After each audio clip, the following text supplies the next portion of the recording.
Just got the aluminum carry-on from Away Luggage. Awaytravel.com/Colin. $20 off. Enter the promo code Colin at checkout. Stuff's amazing. Bags are perfectly engineered at Away Luggage. You ever gone to a party? Some of you college guys, gals, and then they have those red Solo cups. And you have a red Solo cup, and they put some beer in it.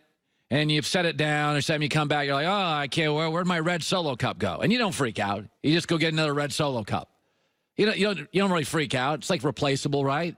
Everybody's lost their red Solo cup at a party. You got a little wine in it. Is that mine? Well, I think that could be hers. I don't want to drink hers. So you just go get another red Solo cup, put a little wine, a little beer in it. Are running backs becoming that in the NFL? You lose one, you don't freak out. You just get another. Of the 10 best running backs in the NFL last year, the most productive, 8 were on rookie deals. 2 were veterans. Todd Gurley, who now has an injury issue, and Adrian Peterson at the very end of his career. Translation, guys don't last at this position. Melvin Gordon wants a new contract with the LA Chargers. Before last year, he never averaged 4 yards per game, 4 yards per carry. By the way, they were 4-0 without him last year. He was considered a semi-bust after his first couple years in the NFL because he was a first-round pick. But Melvin Gordon has very little leverage analytically.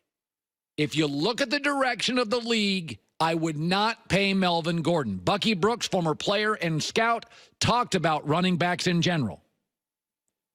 We've seen a number of running backs go in the first round, and all of those running backs have pretty much hit. So what you do is when you draft a running back high, you get to control the running back for 6 or 7 years throughout his prime. I believe more teams are dribbling out the shot clock on running backs, drafting them early without really thinking we're ever going to commit to giving these guys another deal. It's something that Jimmy Johnson said a long time ago. That's the way you treat a running back position. Draft him high, ride him till the wheels fall off. Last year of the deal, draft another one high and move on. That's, I think, what teams are trying to do. Here's the leverage for Melvin Gordon. He's pretty talented, and he's good in the room. And morale is controlled by coaches and GMs. If you let Melvin go, how does it play in the room? Because he is replaceable. They were 4-0 without him. Beat the Chiefs and the Steelers without him. I'll give you an example. The first Hulk movie. Remember that? Ed Norton was the Hulk. Ed Norton's really talented. But Ed Norton's difficult and struggles to get along with people in the room. And the people said, well, it's kind of part acting, part CGI. There's a lot of makeup here. Let's get somebody, if we're going to make 10 of these, that everybody likes in the room. And they got Mark Ruffalo, who, by the way, is also a great actor. Ed Norton, I think, in the acting profession, is thought of one. Ed's difficult. And so they said, we're going to make a lot of these movies, and it is somewhat CGI. You know, you can see the actor kind of. Let's get somebody who plays in the room. And by the way, if you remember the first Iron Man, Terrence Howard was the sidekick, right? And then Terrence Howard's reputation in Hollywood, talented but difficult. And they're like, we're going to make 10 of these, right? We're going to make a lot of these. Let's get Don Cheadle, who's also talented, but everybody likes Don Cheadle. He works in the room. I'm not saying Mark Ruffalo and Ruffalo, excuse me. He's very good. Wife once saw him at Nobu. Fascinating. And I'm not saying Don Cheadle aren't great. They're great. But there isn't a lot of leverage oftentimes for actors in superhero movies. There's a lot of CGI going on. Is that Brolin? I can't tell who exactly that is.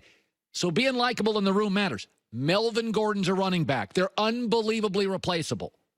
His leverage is he works hard, he's a grinder, he's a butt kicker, he plays well in the room, the coaches like him and the players like him. And that has influence. If you know you got a Super Bowl roster and the chemistry is amazing and you don't want to create any disharmony, how would players react in the room if you let Melvin Gordon go? They like him. He's not the best player on the team. He's one of their top 5 or 6, maybe 7 players. He's a very good player, and I like him. But likability matters because most of us do not have massive leverage. Most of us are not NBA stars or NFL quarterbacks. Most of us are replaceable. So the best thing we can do is get really, really good at our jobs and be good in the room.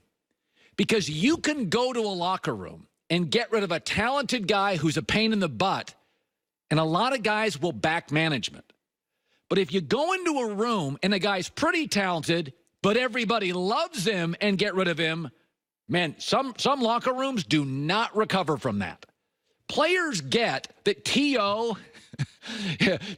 was becoming a little too dramatic. 3 teams let him go, and 3 teams got better. Where management has to be careful is productive, not a superstar, but productive, and, man, he plays well in the room. Everybody likes playing with him. He plays hurt. And Melvin Gordon has been hurt a couple times, more than once. So I think that's his leverage. I think his likability, he's a grinder, he is talented, he plays well with others, and you got a Super Bowl roster here, and the harmony in the room in the NFL, we've seen how last year the Steelers got a little noisy. Probably the most talented team in the league didn't make the playoffs. We saw the Seahawks dynasty. Got a little noisy. Jacksonville's dynasty. Jacksonville got really good. It got a little noisy. So these are tough decisions. Analytically, Melvin Gordon, I wouldn't pay him. But this is why I like Manalytics as much as I like analytics. What do the other men in the room think of Melvin Gordon? Is he liked? Is he respected? Is he a grinder? Is he a good teammate? Does he play hurt? Does he sacrifice? Does he block despite not being a giant guy? That stuff, I think, makes a huge difference in pro sports, because almost none of us are going to be Ronaldo in soccer or Messi or LeBron. We're not going to be. Best we can do is be talented and good in the room. So Melvin Gordon will not show up for training camp today. We'll see how it plays out. Coming up next, Magic Johnson did the Lakers absolutely no favors on the Kawhi Leonard move. Jalen Ramsey drove a Brinks truck